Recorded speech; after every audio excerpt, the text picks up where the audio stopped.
లంకలో అడుగుపెట్టిన వానరుడు ఒక్క క్షణంలో ఎలా మారిపోయాడు? సీతమ్మను వెతకడానికి హనుమంతుడు ఒక్క దూకుతో విశాల సముద్రాన్ని దాటి లంకానగరంలో తన సహజ రూపంలోనే ప్రవేశిస్తాడు. లంకాద్వారం వద్ద లంకిణిని ఎదుర్కొని ఆమెను జయించి నగరంలోకి ప్రవేశిస్తాడు. కాని అంత పెద్ద నగరంలో సీతమ్మను వెతకడానికి బలం కాదు, బుద్ధి అవసరం. అందుకే హనుమంతుడు తన రూపాన్ని చిన్నదిగా మార్చుకుంటాడు. చిన్న వానరుడిగా అంతఃపురాల్లో, రాక్షసుల నివాసాల్లో నెమ్మదిగా తిరుగుతూ ప్రతీ చోటా అన్వేషిస్తాడు. చివరికి అశోకవనంలో ఒక చెట్టు కింద దుఃఖంతో కూర్చున్న సీతమ్మను చూసి హనుమంతుడి హృదయం కరిగిపోతుంది.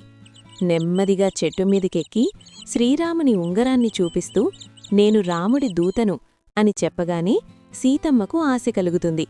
ఇలా బలంతో కాదు, బుద్ధితో హనుమంతుడు సీతమ్మను కనుగొంటాడు. తెలివి ఉన్నచోట అసాధ్యం సాధ్యమవుతుంది. మంచి కథల కోసం సబ్స్క్రైబ్ చేయండి.